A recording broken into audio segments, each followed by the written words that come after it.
선교학교에 입학하신 것을 환영합니다.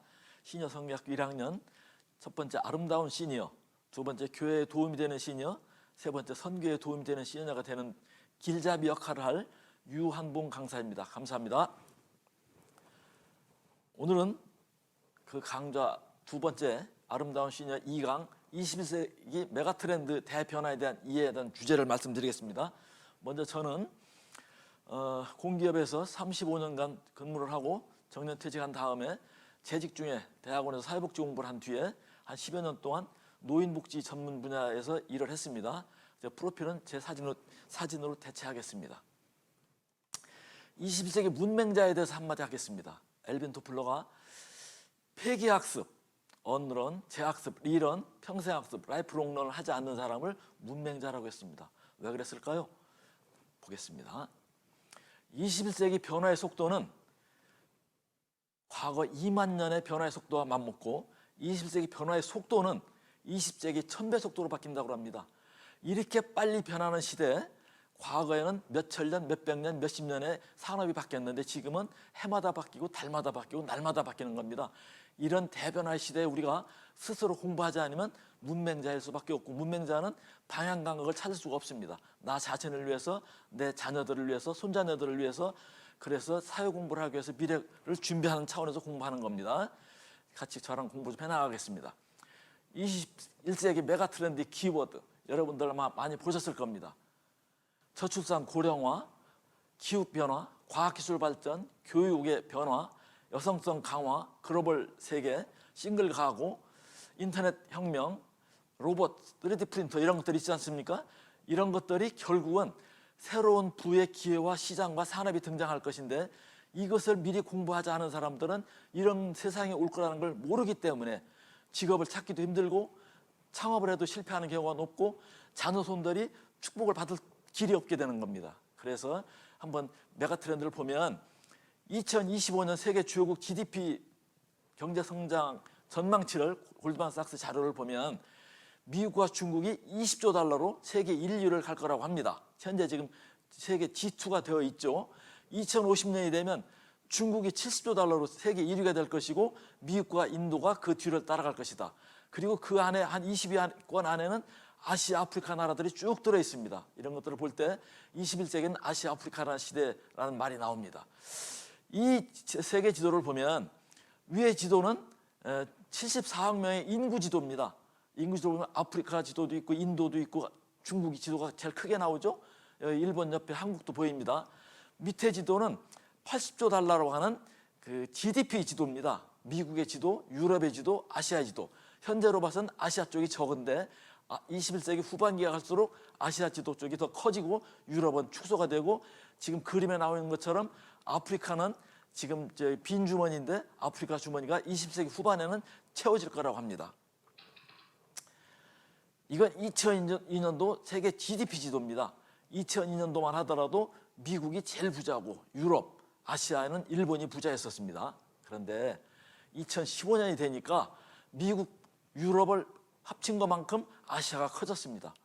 아직도 아프리카, 남미, 아시아는 좀 적지만 이렇게 변화가 되고 있다는 것이 현실입니다. 2030년 세계 각국의 중산층 비율을 보면 미주나 유럽은 그 변화율이 비슷합니다. 그러나 아시아는 성장률이 어마하게 큽니다. 다시 말하면 성장하는 지역은 아시아 지역이 제일 성장할 거라는 겁니다. 물론 이 전망이 100% 맞을 수는 없을 겁니다. 전망이라는 건 상당 오차가 있기 때문에 그렇지 않을 수도 있겠습니다만은, 미국이 첨단 기술을 계속 발전해 나갑니다만은 아시아, 또 20세기 후반기에는 아프리카 쪽이 발전 가능성이 높아진다는 것을 추세를 보여주는 것으로 보겠습니다. 이 자료는 우리가 얼마나 오래 사는 시대에 도달했는가를 보여주는 겁니다.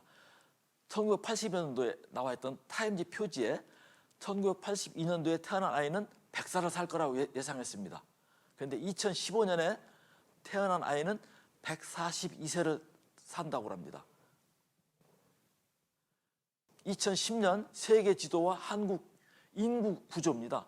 세계 인구 구조는 피라미드형이고 세계 인구, 이제 한국 인구 구조는 항아리형입니다. 그런데 2050년이 되면 한국 인구 구조는 역삼각형이 됩니다. 다시 말하면 노인들은 많아지고 어린아이들은 적어지는 이런 사회가 됩니다. 국가별 고령화 속도가 한국이 빠르다는 거 아실 겁니다. 일반 국가에서 초고령 사회로 되는데 프랑스 같은 데는 140-150년이 걸렸습니다. 미국이 한 94년, 독일이 한 77년, 일본이 36년, 한국이 25년, 2025년이면 초고령 사회가 됩니다. 이렇게 초스피드로 되고 있고 전체 인구 중 노인 인구 65세 이상 노인 인구 비율이 쭉 늘어나는데 2050년이 되면 40% 안팎의 전망을 하고 있습니다. 일본에서 나온 책들인데요. 인구 절벽이 온다. 또 지방 소멸. 우리나라에서도 나온 책이고 일본에서 나온 책인데 우리나라는 실제 현실적으로 2019년 말부터 우리나라 순수 인구가 줄고 있습니다. 다시 말하면 태어나는 숫자보다 돌아가시는 분 숫자가 더 많아지기 때문입니다. 이 지도는 대한민국 지도인데 색깔이 진한 지역, 전라도, 강원도, 경상북도, 전라북도 이런 지역이 먼저 소멸되어 간다는 뜻입니다. 여러분들 이런 걸 보시면 왜 사람들이 도시에 아파트를 선호하는가? 왜냐하면 시골에 사람이 없기 때문에 사람이 없는 곳에서는 부동산이나 경제나 모든 것이 학교나 모든 것이 안 될 수밖에 없죠. 학교, 대학 같은 차를 보면 마찬가지인데 인구 절벽이 바꾸는 대한민국 2020년부터 자연감소가 시작되는데 어떻게 주냐 하면 태어난 아이는 저희 때만 해도 한국전쟁 이후에 1년에 100만 이상이 태어났습니다.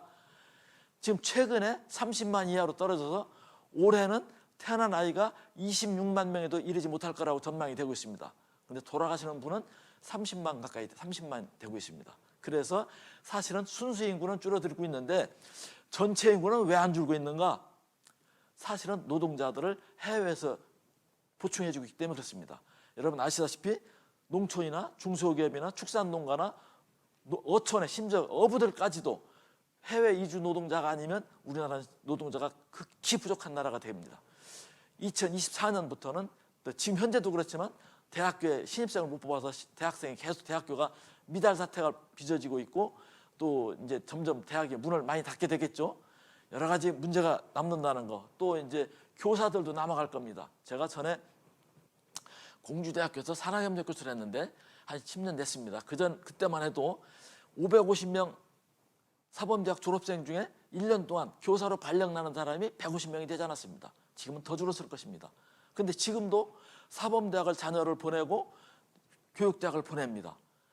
근데 어떤 과는 뭐 영어과, 독일어과나 프랑스어과 같은 데는 10년 동안 한 명도 교사 채용을 하지 않습니다. 그런데 과가 현재도 존속하고 있습니다. 여러분들 자녀가 만약에 그런 과를 나와서 10년 동안 취업을 못하고 있다. 그러면 그 집안은 이제 되는 집안이 아닙니다. 이것은 이제 우리나라 대학 입학 정원이 50만 명을 넘고 있는데 실제 지금 학생 수는 지금 40만 대로 이제 줄어들어서 불가피하게 지방대학부터 이제 문을 닫기 시작했다는 보도를 보셨을 것입니다. 교육은 앞으로 장수 시대에는 평생 교육 시대입니다. 그래서 대학을 꼭 나오지 않아도 공부는 할 방법은 얼마든지 있고 필요할 때 하는 것이 공부고 공병호 박사가 그랬습니다. 자녀들한테 물려줘야 될 유산은 영어, 중국어와 제3국어 하나에서 한국어까지 포함해서 4개 국어를 배우게 해주면 부모 역할을 다 하는 거라고 했습니다. 이게 무료 오픈 강의 시대라고 여러분들 무크라고 들어보셨을 겁니다. 무료 오픈 강의 시대가 도래돼서 벌써 10여 년 전부터 미국에 있는 알비리그 대학 유명한 대학은 전부 다 강의를 오픈해서 수업료 안 받고 무료로 강의를 오픈했습니다. 그러고서 $50 정도 내면 수료증을 받을 수 있는데 인도에서 같은 경우는 전 세계에서 수백만 명이 지금 대학에 입학을 안 하고 이 강의를 듣고 있습니다. 이 강의를 듣고서 수료증을 지출하고 그러고 자기가 취업할 때 면접할 때 실력으로 테스트를 받고 있습니다. 이에 따라서 한국에서는 K무크라고 해가지고 우리나라에서 유명한 대학 50개 대학이 500개 과목에 지금 오픈 강의를 시작했습니다. 그래서 대학은 꼭 돈 있어야만 가는 것이 아니고 졸업장이 필요해서만 가는 것도 아닙니다. 대학은 내가 공부가 필요할 때 하는 공부를 위해서 대학을 간다고 생각하면 됩니다. 여러분들이나 저나 우리가 배웠을 때 가장 모델적인 것은 뭐였냐면 근면성실한 개미형 인성을 가진 사람을 좋은 사람이라고 했습니다. 지금도 그 사람들이 나쁜 사람은 아닙니다. 열심히 근면성실하게 열심히 노력하는 건 좋은데 우리가 어릴 때 배짱이는 나쁘다고 배웠습니다. 그러나 지금 배짱이는 창조형, 문화형이라고 그래가지고 지금은 더 환영받는 그런 인재입니다. 거미형은 종합 네트워크형인데 저 같은 경우는 카톡 친구 한 5,500명쯤 됩니다. 그것은 여러 사람을 네트워크하는데 굉장히 유용합니다. 많은 네트워크를 갖고 있다는 것이 현대사회에서 살아가는데 큰 도움이 됩니다. 여러분 잘 아시다시피 4차 산업혁명이 지금 시대라고 하는데 1차 산업혁명은 전기기관, 기계화 발명에서 영국이 앞장섰었죠. 2차 산업혁명, 전기 발명으로 해서 대량 생산이 시작됐고 3차 산업혁명은 20세기 후반에 컴퓨터, 인터넷 기반 지식정보혁명이 일어났고 2015년부터 4차 산업혁명, IoT, 여러 가지 인공지능에 대한 여러 가지 상상할 수 없는 변화가 일어나서 지금 여러분들도 지금 눈만 뜨면 새로운 기술들이 나와서 있습니다. 지금 페이스북이 최근에 메타라고 이름을 또 바꾼 거 알고 있죠? 세상에 돈은 다 어디가 있는가? 우리나라는 넘치는 게 실업자인데 돈은 다 어디가 있고 자영업자들 다 망한다고 난리치는데 돈은 다 어디가 있는가? 이 코로나 시대를 하더라도 돈 몰리는 곳은 다 몰려있고 부자 될 사람 부자 되고 취업할 사람 취업하고 다 합니다. 왜냐하면 미래를 잘 준비한 사람들은 그만한 기회가 보장되기 때문입니다. IT 산업, 스마트 산업, S 산업, AI 시대, 의사도 진단도 수술도 AI 로봇이 하고 변호사가 예를 들어서 영국 같은 데서 500만 원 이하 소액 재판은 다 인공지능 재판을 통한다 그러고 투자 자문이라든가 모든 부분에서 지금은 AI 시대가 됐는데 이런 것들에 대한 지식 공부를 좀 더 할 필요가 있다 그렇게 말씀드리고 우리가 가까운 하나의 예로 스마트폰을 하나 다 갖고 계실 텐데 스마트폰 때문에 없어진 것들입니다. 카메라 없어졌죠. 현상소, 필름 없어졌죠. 삐삐, 공중전화기, 캠코더, 녹음기, 손목시계 다 없어졌죠.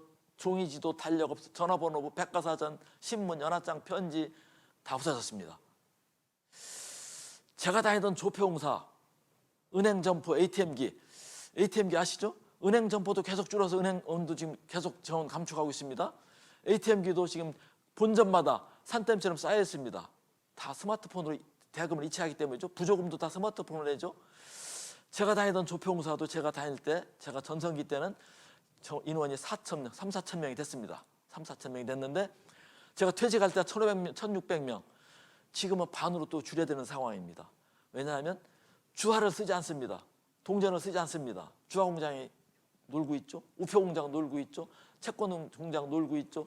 수표공장 돌아갈 일이 없죠. 수표 10만 원권 수표 없어졌죠. 만 원권, 5만 원권 나오고서 나버섰다. 그러다 보니까 제주공장 할 일 없죠. 억지 수출하지 않으면 조폐공사도 사양사람이라 문을 닫아야 할 때가 올지 모르겠다. 여러분들 연애할 때 사람 만날 때 다방에서 옛날에는 커피 한 잔 시켜놓고 기다렸습니다. 지금 기다리는 사람 아무도 없습니다. 스마트폰 하나가 산업과 문화와 대혁명을 이루어서 여러분들 스스로가 또 여러분들 자녀들이 이런 산업에 종사했었다면 다 실업자가 됐을 것입니다. 그래서 미래를 공부해야 된다. 인공지능이나 로봇으로 등장하거나 사라질 직업군 워크넷이라는 자료에 보면 많은 자료들이 올라와 있습니다. 또 우리나라에 지금 최근에 한류가 유행이 돼가지고 K-한류 해서 음악, 노래뿐 한글, 음식, 패션, 뷰티 전 분야에서 심지어는 이제 K-한류에서 우리가 기독교도 이제 저 선교를 이렇게 해야 된다고 생각하는데 전 세계 인터넷을 통해서 한류가 퍼져가지고 지금 전 세계가 한류에 열광하고 있습니다. 이거 아시다시피 BTS 또는 이제 코리안 푸드라고 해서 옛날에는 이탈리안 푸드, 태국 음식, 일본 음식이 있었는데 한국 음식이 없었지만 지금은 미국에서도 랭킹에 올라가 있고 중국에서는 1위, 일본에서는 3위, 베트남에서는 2위 이렇게 그 한식 선호가 되고 있고 여러 가지가 있는데 앞으로 그러면 미래 유망 기술과 미래 산업 트렌드 예측을 위해서 무엇을 알아야 되는가? 기후변화, 건강, 의료, 보건, 복지산업, 시니어 관련 산업, 교육 관련 산업, 프린팅 산업, 클라우드 컴퓨팅 산업, 사물인터넷 산업, 지능 자동차 등등 그런 것들인데 우리 최윤식 박사 미래학자 중에 훌륭하신 분인데 목사님이기도 합니다. 이분이 생존에 필요한 것을 제시했는데 뭐라고 했냐면 우리가 미래 방향에 대한 방향감을 갖고 있는가, 내가 동서남북 어디로 가야 되는지, 어느 방향으로 가야 살 길이 열리는지를 알아야 내 비전을 세우고 내가 목표점을 세운다, 그 말입니다. 변화의 속도에 적응하고 있는가, 빛의 속도로 변하고 있는데 나는 옛날 생각만 하고 있는가, 변화의 타이밍을 잘 꿰뚫고 있는가, 미래의 변화, 세 가지 지역화, 선택과 집중, 새로운 시장 적합성에 대해서 공부가 되어 있는가, 지속 가능한 생태계 구축 능력이 있는가. 요즘 돈은 누가 버니까? 플랫폼이 법니다. 플랫폼을 잘 만드는 기업이나 회사 사장들은 전부 다 유니콘 기업이 돼서 세계 글로벌 코스닥에, 나스닥에 상장해서 세계적인 부자가 되고 있죠. 그런 교육을, 그런 창의적 교육을 어디서 하고 있나? 우리 IM 선교에서 그런 교육을 시키는 것으로 알고 있습니다. 이게 불교신문에 나왔던 겁니다. 2017년 불교신문에 나왔던 건데 절간에 돌부처가 앉아있지 않고 인터넷이 앉아있습니다. 인터넷 로봇가 앉아있습니다. 로봇에게 승려들이 지금 합장을 하고 인사하고 있습니다. 일본 사찰 2019년도에 1억 2천만 원짜리 로봇 부처를 갖다 놨습니다. 아마 대한민국 절간에도 돌부처 대신 저런 부처가 갖다 놓을지, 인터넷 부처를 갖다 놓을지 모르겠습니다. 우리가 8만 대장경 또는 성경 66권을 다 외우는 사람 없습니다. 근데 저 인터넷 로봇은 다 외울 수 있을 거라고 생각합니다. 우리 한국교회가 위기라는 거 다 아시죠? 여러분들 위기 속에서 또 기회가 있을 거라고 생각합니다. 최윤식 박사는 인터넷 한국교회 위기에 대한 여러 가지 진단을 하고 있는데 그 진단에 대한 또 해결책도 나오고 있습니다. 1973년 빌리그람 목사님께서 여의도에 집회를 할 때 그때 120만 명이 집회를 했습니다. 조용기 목사님이 살아생전에 전 세계를 다니면서 성회를 할 때 그때 인도에서, 아프리카에서, 남미에서 뭐 여러 나라에서 수십만 명씩 집회하는 그런 집회를 인도했습니다. 그러면 한류 열풍이 케이팝, 무비, 드라마, 뷰티, 게임, 만화, 패션, 과외, 태권도, 의료, 뭐 한글, 경제개발, 전자정부, 새마을운동, 농업 등등. 그런데 기독교 할 일 없겠습니까? 20세기 후손 K미션을 개발해야, IT 선교 등으로 개발해야 앞으로도 기독교의 미래가 열릴 거라고 생각합니다. 비대면 온라인 플랫폼이 있죠. 지금 과거에 스마트폰, PC, 통번역기를 쓰다가 새로운 언어가 생기고 온라인 선교 방법이 생기고 줌 미팅이 생기고 유튜브가 생기고 지금 메타버스 시대가 됩니다. 우리 RM 선교회가 모든 이 교육 자료를 메타버스에 탑재해서 온라인 종합 플랫폼으로 여러분들이 언제든지 공부할 때, 공부하고 싶을 때 공부할 수 있도록 도와드리고 또 상담할 때 상담할 수 있도록 도와드릴 것입니다. 여러분, 현대 기독교의 경쟁자는 누구라고 생각합니까? 과거에 롯데제과 경쟁자는 오리온제과라는 개념이 있었습니다. 그런데 지금 제과회사의 경쟁자는 삼성 스마트폰입니다. 왠지 아십니까? 여러분들이 손자녀들에게, 자녀들에게 세뱃돈을 주면 과거에는 어느 과자를 사 먹을까가 선택지였습니다. 그런데 지금은 모았다가 과자를 사 먹지 않고 스마트폰을 삽니다. 그러면 기독교의 경쟁자는 누굽니까? 불교입니까? 이슬람입니까? 이단 종파들입니까? 기독교의 경쟁자는 문화산업입니다. 대중음악, 게임, 3S. 이 대중문화가, 이 사탄 문화가 우리 기독교 경쟁자라는 것을 아십니까? 역대상에 보면 하나님께서 사람들, 지도자를 뽑을 때 이스라엘 자손 중에서 시세를 알고 마땅히 이스라엘 행할 것을 아는 사람, 다시 말하면 성경과 세상의 트렌드를 잘 알고 지도할 만한 통솔력이 있는 사람을 지도자로 뽑았습니다. 21세기는 무슨 시대인가? 정리하면 여성시대, 20세기는 남성 중심 시대였습니다. 21세기는 여성 중심 시대입니다. 다시 말하면 남녀 차별이 없고, 요즘 쉬운 얘기로 교사 시험 보면 여성이 많이 됩니까? 남성이 많이 됩니까? 초등학교는 90% 이상이 여자 선생님입니까? 중고등학교도 반이 넘습니다. 공무원, 변호사 시험 누가 많이 됩니까? 여자들이 더 많이 됩니다. 다시 말하면 여성이 과거에는 출산과 가사노동에 매여 있었는데 지금은 출산과 가사노동에서 해방되고 대등하게 교육을 받다 보니까 사회에서 더 우수한 능력을 발휘해서 여성이 발군의 시력을 발휘하는 시대고, 지금 여러분 한국의 문화가 세계를 휩쓸고 있듯이 문화의 힘이 산업입니다. 큰 산업입니다.